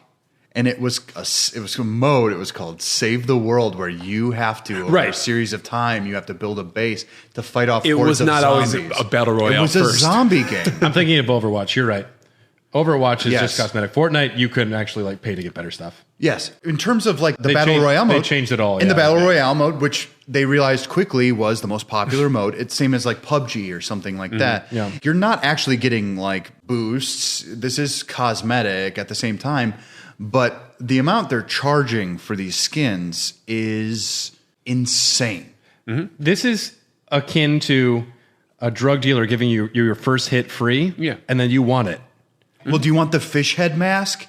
You better ask your mom for more V-Bucks, motherfucker, because they created their own goddamn currency. There's a DLC kid. I just take money from my mom's dresser drawer. Where do I put the dollar in the fucking slot? Where do your parents keep your money? If I ever have a kid, she's gonna be, she's gonna be so fucking pissed at me because I'm gonna be like, I'm not buying that shit for you. Are you fucking stupid? I think there's gonna be lots of reasons. I'm gonna be like, gonna be pissed at you. I'm gonna be like, oh yeah, that too. But I'm gonna be like, play Mario 3. It's great. I have no issue with premium models or loot boxes, even if they're purely cosmetic. Yeah, same here. If Destiny. And that's not a freemium one, but if like Destiny, it's only I can do different dances or have different like shades for my armor. I want the gameplay to be intact and multiplayer to be sound. If it's pay to win, that's gross. I'm trying to approach this from if I was like a young kid, right? Yeah. I don't think it's the same anymore. I don't think our opinions really matter. I think we're old fucking fogies. They never did. Because for them now, it's a social thing. If you don't have the thing, congratulations. You're a fucking loser. Yes, and there are kids that they're desperate to be as cool as their friends. They want to, hey, did you see that I got the fish head mask? Yeah. Did you see that I look like Bart Simpson's such a terrible example. I look like keep going with it. I look like Ben 10, or I look like Bubble Guppies. That's still a thing. I'm Jimmy Neutron. I got the Jimmy Neutron skin. Are the Wiggles still cool? Absolutely. Dude, did you see the not. Fortnite Wiggles content pack? Tom auditioned for the Wiggles. They said no. Right. You're the one out there fucking rocking Howdy Doody. I didn't even know that song, so. So, bringing it back. Yes, sorry. I love the Wiggles. Hate microtransactions, Brad. Another big gambling economy created from this was CSGO reselling skins. People were betting cosmetic skins in online like battles, which are they have a cash value now because people are spending money on them. Team Fortress 2 got away with this too. This is something that got way out of control before people realized what was going on. That was the Diablo big story 3 a few years ago. Yeah. What do you mean Diablo 3 model? They had an auction house when it first came out. Oh, God. Yeah. And immediately people were very angry. Now, Diablo 3 redeemed itself. It became an actually good game. I played it probably several times Took a few years. They did it, and they got, gosh bless them for persisting. And well, there's another aspect to it. Providing auction houses, I think a lot of people were paying attention to the release of Diablo 3. I think a ton of these companies were like, can we really make something out of this? Like, if you made a percentage gain off of someone's auction choice, can you imagine that? We give you the platform, now you sell, and basically we've literally created our own economy. Yeah. Oh, it's like wild. Steam. There you go. Well, Steam, yeah. But, and eventually, once there's a cash value for game content, there's going to be people in countries such as China and other spot where they are paying people less than minimum wage to live in a click farm, and they are grinding out things that have a real cash value that they're making money on. There's a whole like seedy underbelly to what's going on with Korea too. Yeah, these South Korea and North Korea, they don't let them have anything. It's just strange to have in-game items be worth a real cash value that can be traded. Well, which is only that's only possible online. Since China's economy is so restricted and their internet access is so restricted, the freemium model is the most popular model that they have there, bar none. Yeah, we do not get those Asian territories get that online free Call of Duty. They do. That's only like available. Well, a lot of the times, companies that charge something for a base game here will just give it out free there because they know that they're basically all whales. Yeah, and pirates. Battlefield 4 and Halo 5, they both have rec packs, loot boxes. A lot of games do that. One that caused a lot of issues for people was Shadow of War. A complete single-player experience. I'll get you Italian. You're probably the only one here who's played it, Brad. I didn't play it when it was released. No, I know. Douche. I love those games. Shadow of Mordor was not Game of the Year material, but as far as an Assassin's Creed clone, that is one of the best. Assassin's Creed meets Batman. The free running was actually better in that game at the time. And the Nemesis system was fun. But I didn't play... I generally don't play games right when they come out, but Shadow of War, when it was released, included 4 different loot boxes for a single-player game. And you reached a point in the game, you either have to grind for 4 hours, which is just pointless grinding, or you can just spend money. Yeah. And this was the first major instance of a single-player game where you're kept out. You spend money if you want to go faster, otherwise take your fucking time. People were very upset. They eventually had to take all of the loot box system completely out of the game. And I didn't play it until then. Thought it was fine. Loved it. But I didn't play it until way after that shit was all patched out. Yeah, that caused quite the kerfuffle for sure. I never played that game. It's good. Because of that reason. Well, I waited until it dropped down and they got it all patched out. And it was a great game. It's one of those things I think where you have a quality game that someone is forcing you to put money barriers into. Yes. And fuck EA because they are worse than anybody. It's one thing to have your multiplayer online things. That's bad. Yeah. But to take what is a single player, this is just someone playing in the comfort of their own home. I think. Imagine in Skyrim if they locked out a town and there was a guard at that town that said, "Well, you'll need to visit your local." I got this arrow in my knee. Help get it out. Spend $30 or you have to be at another 30 levels up. Grind away, baby. Yeah. We'll see you in either 3 weeks or you can get in now. Where does your mom keep her credit card, though? So No, I watched a great video by Jim Sterling. I was today. just going to bring that up. The Jimquisition. That guy's the fucking shit. Oh, we And love he Jim. does not like Jim, if you want to be on, Oh. I would love to talk to Jim. Or EA. I would love EA to talk wants to to come you. Or Konami. We prefer Ubisoft. I'm like, yeah, if we can get prefer any Jim. big name. If we can get any big name, whatever. But one of the things he brought up, why do you have to grind in a video game? Like, who said that was some sort of standard that you had to abide by? Right. And that's still Final true. Fantasy 1. Listen, at the time, All jokes aside. whatever. Biggest offender. All jokes aside. Yeah. But that wasn't offering you to pay to play. It wasn't like pay to win. Like, you had the deal. Do you want the Knights of the Round materia? Spend $2 Yeah. now. I did buy 10 Butterfingers to get bonus DLC for FF7 Remake. Hypocrite.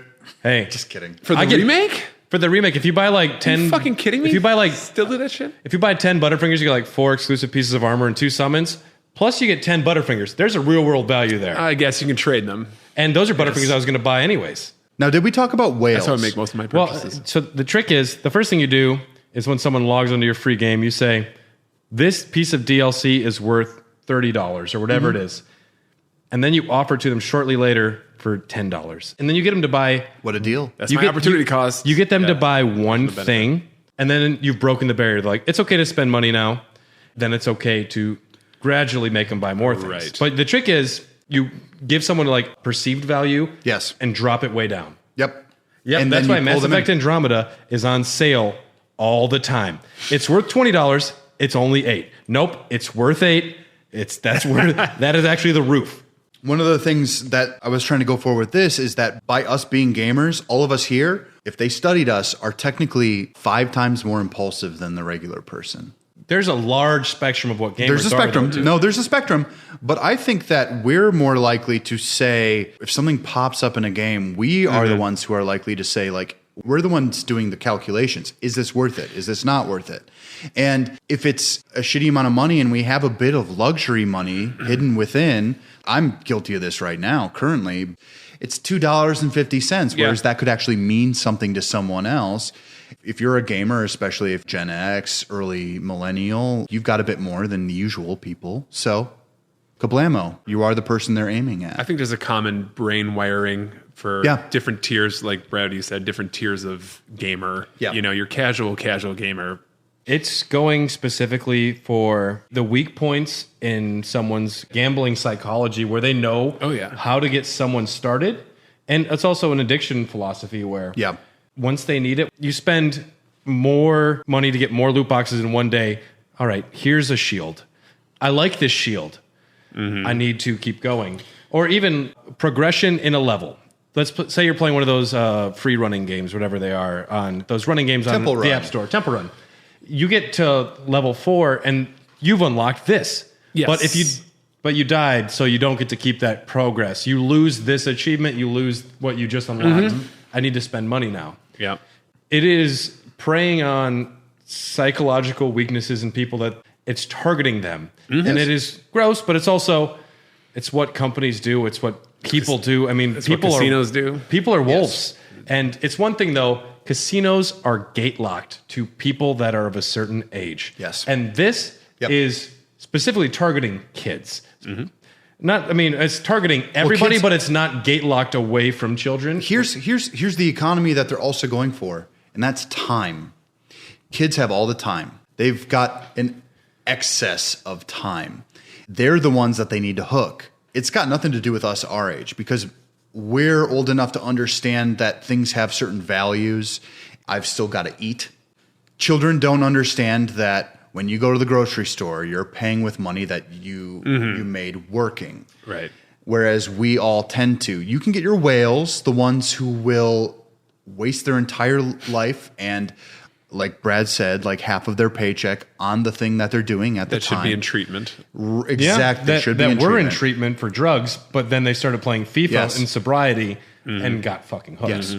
It's a serious addiction thing. I know a ton of people whose grandmothers are just like they got lonely and they went off to a night of bingo and casino. I didn't know where you were going with this. I know a ton of people whose grandmothers got lonely. There's a lot of gambling this is a that Green can be Bay done thing. in that scenario. And they wasted all of basically the inheritance that the kids were supposed to get. God. It's wild to me that they can still get away with this. I had a buddy of mine, he said, "Oh, Dylan, are you playing Fallout 76?" And I said, "Hell no, I'm not fucking playing Fallout 76." And we will not have loot boxes in our game. Have you been to the Atomic Shop, though? Because you can pay to win now. Literally nothing works in that game when it was released except the Atomic Shop. Yep. And so he's like, "Oh, well, why don't you get it? It's like cheap right now." And I'm like, I'm not playing It's cheap to get AIDS, too, but I don't want it. It's the same reason I didn't play Star Wars herpes. Battlefront 2. There's got to be a line you approach where you say, well, this is definitely not where I want this to go, and I just can't deal with it anymore. I stopped Overwatch because once you hit a certain level, it becomes, well, obviously you have to get more experience to gain levels. And for a while there, you get a bunch of these great loot boxes, and they're cheesing it out to you, and you're just like, oh, look at all this cool stuff. And then suddenly you're at like level 20, and it takes at least 3 hours of gameplay to get back to that point, unless you're like a god level player. Oh, well, this is the entrapment effect. So there's a few kind of gross DLCs that we haven't really talked about yet. Sure. One of them is Metal Gear Zombie game, whatever they called it. Metal Gear Survive, yeah. Where you had to spend a certain amount of money to get an extra save slot. That's Konami, though. Fuck that. I know, but fuck that. I think anyone who played that game deserves it. Kojima, with his newer game, Death Stranding, has not introduced a lot of these gameplay elements. Another aspect of DLC, Destiny 2. You don't want to spend that time grinding level 40? Here, $20, we'll put you up there. But they also gave you Forsaken, which is arguably one of the best DLCs for any Destiny. Well, they gave you Forsaken. I'm just talking about the fact that you can just spend money to skip the entire process. I mean, if you listen, if I was playing a Titan and I just wanted to know what a Warlock at level 40 was, they gave it to you with that. I don't think they did a bad job with that. I honestly don't. I think the concept of just spending money to skip an entire character progression it's paying to win. But it's also samey. I don't think it's pay to win. So does that level progression translate to squeezing PvP money then too? I mean, Always. You get to use, Okay. If you want to trade weapons between characters, you can. Though. It's squeezing money out of people, though, right? You can just usually when new expansions come out, you can pay like $10 to level up to the recommended level. So this is where my Final Fantasy XIV expertise actually comes into play. Oh baby, because I did have a character I built. Been waiting. There is actually a character I built that I just wanted to get up to it right away, and did offer they offered the boost, and I didn't pay for it because I got like the Shadowbringers expansion. I did have a character I played all the way through the content with, but if you wanted to repeat that, I'm sorry, it's not worth your time or your effort. Hey Dylan, what if you could sell your Final Fantasy XIV character, your best one, What would the monetary value you think be of that character? I've actually thought about this before. Wow, the sunk cost of that? Nothing less than $300. I thought it'd be higher than that. No. There's a lot of characters out there, though. I haven't been playing it for months. One of the great things about Final Fantasy 14 is that they offer you, if you really want to change your character's appearance and their race or whatever, at the end of A Realm Reborn, they give you a potion that lets you fucking do it. And they give you one for free. Yeah. Fantastic. But if you want more of it, you got to pay. And I think that's a little bit fair. I'm not sure if World of Warcraft actually lets you do this. But I changed my character from the ugliest looking Highlander to a really cool looking cat guy. And I didn't regret it for a fucking second. And then when I wanted to change him a little bit more, I was like, you know what? I'm just going to pay that $20 for that shit. And then I did it. Yeah. Talking about like selling characters. Remember there was an MMO called Star Wars Galaxies. Yeah. And Jedis are worth a and the shit Jedi and the people because that they were not random. like you didn't get them necessarily. No. and I was trying to look up, like, I know somebody sold one of their characters for like just a phenomenal amount of money. Yes. And I was trying to look up. That's like hitting the lottery. I wouldn't leave that character though. I'd be like, now my life is dedicated. Because there was a 0.05 percentage rate of through character creation, and you didn't get to just have more characters. No. Yeah. You got your character. Good Lord. Talk about the ultimate loot box. Yeah. Talk about the loot box. Let's talk about the most downvoted comment in Reddit history. Oh, yes. Let's do it. I think this is, ultimately where we're going. All right, EA, you have the Star Wars franchise. You got the biggest franchise, what is going to be Which the most you could make sellable. an infinite amount of games with. Yep, you could do anything you want, and then you release Battlefront 2. This was the nadir. This is where people really lost their shit. They locked the main characters for the multiplayer experience, such as Luke Skywalker and Darth Vader, and of course, who was one of the worst characters? Horror. BB-8. And Horror. Yeah, and they locked Horror back there. Bosk. Reddit user the Hotter Potato. Reddit user the Hotter Potato determined Clever. It took over 40 hours of gameplay to unlock enough loot boxes just to get one of those characters. Yep. A Polygon article about Battlefront 2 explained how the community worked out that in order to unlock everything in the game, a player would have to play an average of over 4,528 hours of gameplay. Yeah. Unless you wanted to pay to win. And this is a bare bones experience. The single player was completely fucking broken, a quick experience. It was a multiplayer game, essentially. When it was patched, it was okay, because I have played this. Still, it was like a bite-sized experience, though. Yeah, compared to multiplayer, which is what people were playing. At least they mocapped someone for it, you know? And it's a pay-to-win game. Truly. So I went to Reddit, and people were asking questions about it, like, why would you lock it behind this much stuff? And the most downvoted comment in Reddit history, we wanted to provide players with a sense of pride and accomplishment. Like, when you see Luke Skywalker in the field, you know they earned it. Yeah. Yeah. You know they spent over like 500 hours to get it. Or, they spent $500 to get it. Jesus Christ. Yeah. Wow. What a shit show that was. And that prompted a nice phone call from the big mouse. You listen right here, you motherfuckers. We all want to make money, but you don't be dicks about it. You slap a few logos, you have some fun, but this is fucking bad. What are you doing over there? Sorry, Mr. Iger. Yeah. I'll show you some ingredients. Dude, I hear when Bob Iger gets mad, I hear it's like Zeus coming down from fucking Mount Olympus. He's a Packers fan. I'd love to have a beer with the guy. But yeah, I bet he's fucking... I like your point. I do. That's kind of cool. He was the CEO of fucking Disney, man. Hey, yeah, shit. The guy's got to be a fucking prick. Oh, yeah. No, actually, Bob, we'd love to have you on. I'd love to talk. Just kidding, Bob. I would love to talk to you, Bob Iger. I am obsessed with Disney amusement parks. If someone knows him that's listening, we can talk shit about Michael Eisner all day. But yeah, if that's what you're into. But I mean, when you get to the point where your licensor, Disney, here's all this rumbling on the internet about your fucking game you licensed to EA. Exactly, yeah. And you have to call them up and say, hey, we got a movie coming out, Last Jedi? Or it was Last Jedi at this time. Last Jedi's coming out. This is some bad juju for this movie. So you fix this fucking shit. You know? It did give bad juju for the movie. Also, EA has done a horrible job making Star Wars games. Not just in the fact of like this DLC debacle, they just haven't made enough of them. Instead of focusing on the games, you focused on ways to make money off of the franchise. I'm sorry, Star Wars Rogue Squadron 1 for the Nintendo 64 is still fucking playable, so get the hell out. Oh, man. I still love Other being Rogue whore in Masters of Terras Kasi. Yes. I love being whore. Masters of I knew Real you Life. did. Yes. This is a nice still do. segue. Hell yeah. This is a nice segue into legislation. So in North America, Hawaiian State Representatives Chris Lee and Sean Quinlan in November of 2017. These kinds of loot boxes and microtransactions are explicitly designed to prey upon the exploitative human psychology in the same way casino games are so designed. This is especially true for young adults who child psychologists and other experts say are particularly vulnerable. These exploitative mechanisms and the deceptive marketing promoting have no place in games being marketed to minors and perhaps no place in games at all. They also say, it's a trap. Love that. And they also say, awesome. We didn't allow Joe Camel to encourage kids to smoke cigarettes, and we shouldn't allow Star Wars to encourage our kids to gamble. That's it.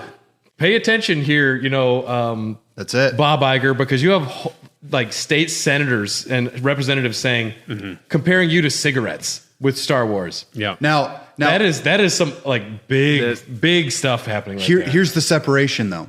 We've got people in office who are 60 years old, 70 years old, who don't even still understand what the internet is or what the fuck a video game is, because they'll never fucking touch it in their goddamn lives. And the reality here is that if we had people in our office who are actually representing us as people, none of this would have occurred.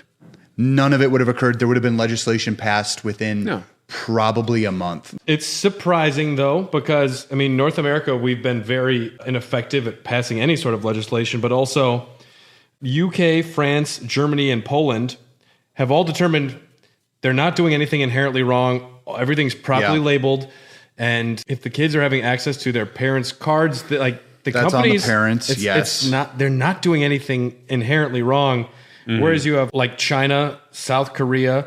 What was great about those two is they passed legislation requiring them to state the probability odds. Yeah, the percentage. It's like McDonald's having to say how many calories are in a Big Mac. That's a fair give, though. That's a fair thing to put up on the table, because if a parent fucking saw it and they were like, you're buying what with my credit card? Now let's see what's up here. And then it said your odds of getting this are 0.05%. The parent would be like, no. These are the only time that they had to start publishing this information. Yes. Right. Kudos to China and South Korea for that. Yep. Belgium and Netherlands, they've been the most aggressive about it, where they ban the sale of microtransactions of games in their countries. Yep. Sorry, professional FIFA players, you can't gamble here. Or move somewhere else. I don't know. Sorry. Yeah. It's weird what people are willing to accept. And it's weird to me that we prop up these capitalistic things as almost like a point of pride. Although I am happy that North America, to an extent, has agreed almost like bipartisan. We all agree this is like pretty bad. We're not sure how we're going to take care of this, but we're all like concerned. Yep. Yeah. Well, at least there's committees and people looking into how to take care of this. They're giving it a looky-loo. I don't think it's going to change anytime soon, though. It depends. If we have some weird disaster that is, comes out of loot boxes for some reason, then maybe it gets more of an eye. But yeah, I was going to bring that up too, Brad, that we had bipartisan bills introduced, and the game industry does not want any fucking government. Well, they'll shout First Amendment. They just don't want it. Yeah, I know they don't. The video game want it at all. Industry wants to police itself. Now here's my question, guys, and I'm going to posit this as someone who actually kind of agrees with the sentiment. I think games are worth more than $60 now. I 100% agree with that. Charge more. I saw some people that were doing the numbers versus back when games cost $60 to what they are today. Yeah, but what the level of detail, the literal care you have to put in these games to make them look good. If we started paying people a little bit more, do you think that the quality of these things would just improve automatically because suddenly your budget is higher? No. I think that suddenly you have more people on the it. argument that microtransactions need to exist because it costs more to make games is a fallacy. That's you something really that you believe that. Really? They're, I don't at all. they're declaring, saying that we need to be able to charge people over $1,000 for FIFA cards is not a valid argument. Okay, not that. But season passes, but something like Red Dead 2. If you want to say a video game is worth $80, $90 for like an experience overall, I agree. Mm-hmm. Okay, that's but what they're I'm saying. using the argument that microtransactions are necessary because video games cost more to make. That is a When fallacy. using that as an excuse. They're using it as an excuse, and I have a big problem with that. If they did something like, let's say, Red Dead Redemption 2, which has the craziest amount of detail you've ever seen. There's horse balls and it poops. Sorry, that's fucking weird. Horse ball, yeah. The testicles shrink. The testicles shrink in the cold. Are you joking? No. The testicles shrink in the cold. I'm going to just isolate that audio. The testicles shrink. I'm going to put that on a shirt, frankly. The testicles shrink in the cold. Raw dogs, the testicles shrink in the cold. That's actually really good. That's going to be the drawing for this episode. That's on the back of the shirt. Yeah, you got sidetracked thinking about testicles. I really did. Now, if something like this experience where everyone was looking forward to it, and it's this crazy artistic vision, if they charged $90 and they said, that's it, we're not going to ask you for anything, even on the online mode. Would I pay it? Absolutely. Yes. Would I do it as well? I mean, but it was fair. I'll pay you $120 for Skyrim. You know, I know how much value I'm going to fucking squeeze out of that thing. Yeah. Not anymore. You've fucking already done it. I know. I wish there was a way to determine value for a game based on projected hours that you'd like be playing. That's impossible. But the fact that Persona 5, you can get over 100 hours of gameplay. Right. If you were to break that down per hour of gameplay. Now hold on. A lot of it is a cat telling you to go to bed. Right. It's still valued gameplay, though. Yes, and it's Assassin's Creed Odyssey, I'd say, is a $150 experience for Tom overall because he put that much time into it. I would gladly pay that because I played a lot of this. And Smash Brothers Ultimate, I would say, is worth more than $60 because you're also getting every piece of music from Nintendo, pretty much. But also just the sheer amount of characters that were in the original one. Like, I already knew I had the value right there. Yeah. They included all the characters you really wanted. And then they gave you a few side ones, and they said, well, if you really want them, pay for them.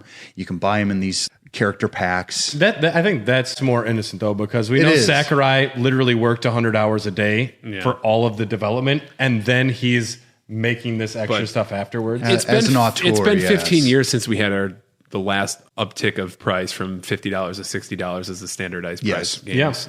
If they put it to 70 even, I would be like, all right. But then in Japan, like when they make a game, they literally do it based on their consumer. So like if you wanted Dead or Alive Beach Volleyball Extreme 5 or whatever the fuck they're on right now, I would love that. They're going to give... Yeah, Galgun. Well, that's the thing. Cross DOA. I want Dead or Alive Beach Volleyball with a zero gravity DLC. Well, here they sell it at a loss, but if you want it in Japan, congratulations, it's already $85, $90 to begin with because they know the audience is less. Mm-hmm. So they put all of their heart into this game for a specific audience. It maybe isn't going to make the money they wanted. This is actually a good way. I really don't think this is technically wrong. No, I don't do it think based so. on sales numbers of the series. But I think, we've got to a point also where these have proven so lucrative that if they start charging more money. I mean, the cost of production hasn't truly gone down in terms of its physicality. So we're talking Blu-rays. Games have never been cheaper is what I was paying $90 for fucking Strider on Genesis, back in 1990. I would argue that kinda worth the average price for a video game has gone up. People say it's still $60, but every video game does have they have an $80 edition. Almost every video game upon release, the deluxe, and that is the deluxe. To me, though, that is the core game. Like not the core game, but like the actual game. If you want to get all the content for the full game, but that's also a trick they use. It's also a trick they use. But when I'm going to get Kingdom Hearts 3, I'm going to get the deluxe edition that has everything.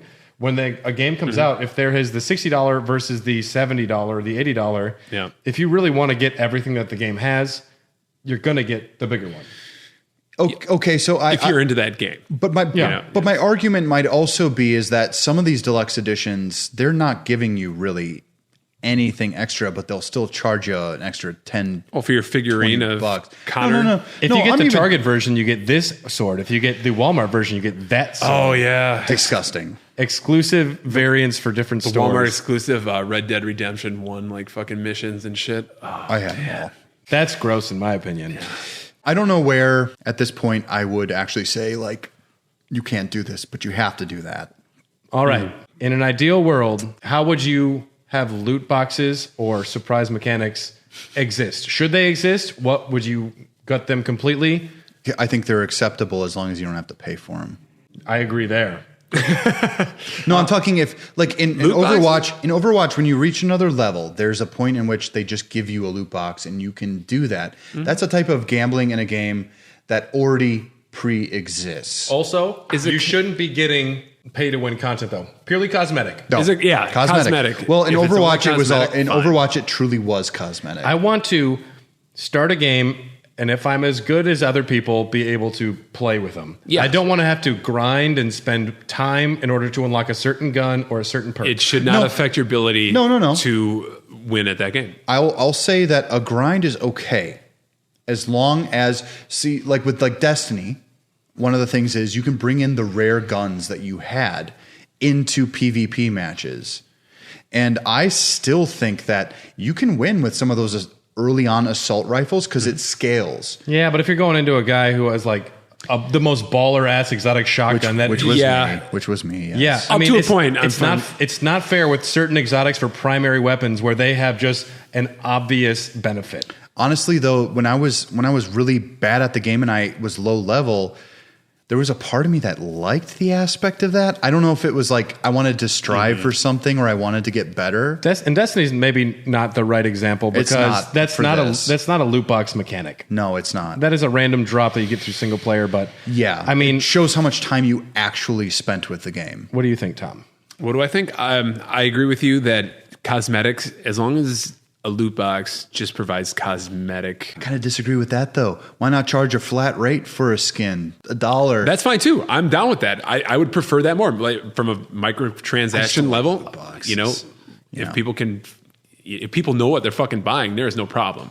Yeah. At all there. It's just what we're talking about is the whole Show the odds. randomness. I think this is also a generational gap.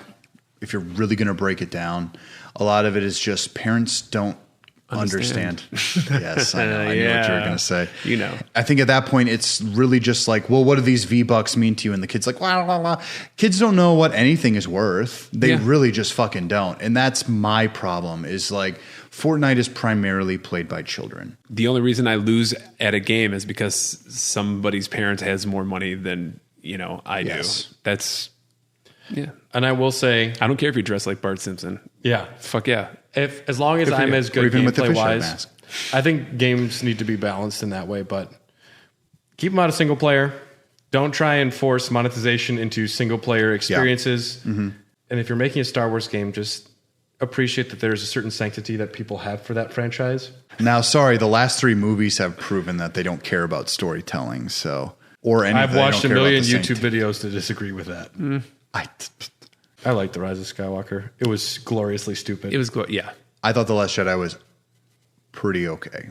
I didn't like Force Awakens. I love Force Awakens. I think Last Jedi's one of the top. It's a plan at that. We've said it. We've talked about that before. Yeah. If you want to get all of the DLC for Raw Dogs, you can go to patreon.com. Mm-hmm. We have exclusive video content, character skins, wallpapers. If you want to get the go on a date with Josh pack, that is the $50 best friend deal. Oh. Yep. Oh. So go to... You could choose me. Win a dogcaster. Ooh, pick a dogcaster. Go to Patreon. We would probably all hang out anyway. Go to Patreon.com. You can select episode topics. You can get access to high-definition episodes without ads, without any of that stuff. There's a lot on there. Go check it out. It's such a deal, and you know what you're getting. Also, my shitty doodles now. And there's... Yeah. I mean, essentially, you're gambling that we're going to be funny.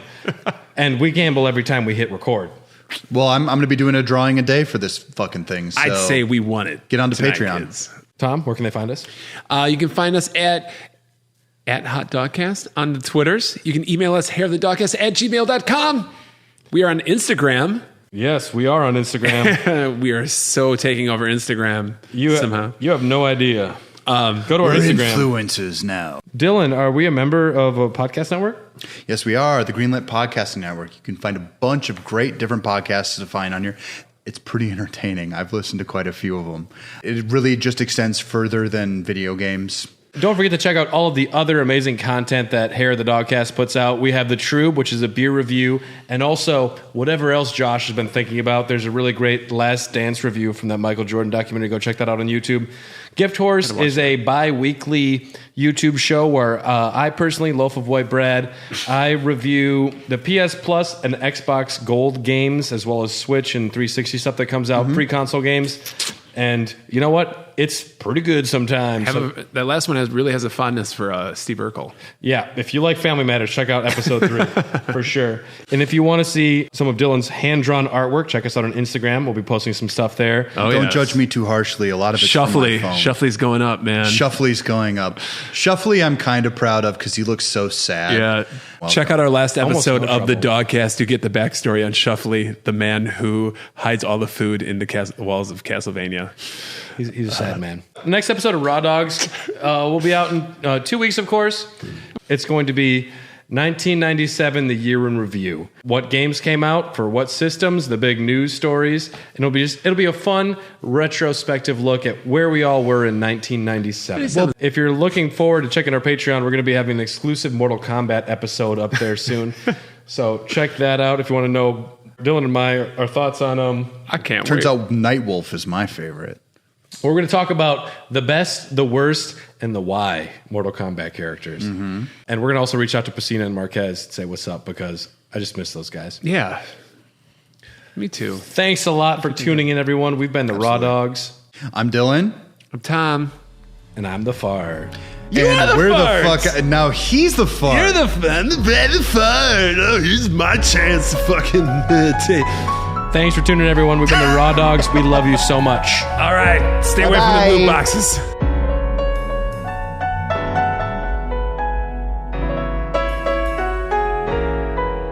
I fucking love Raw Dogs. That horse armor's got a great ass.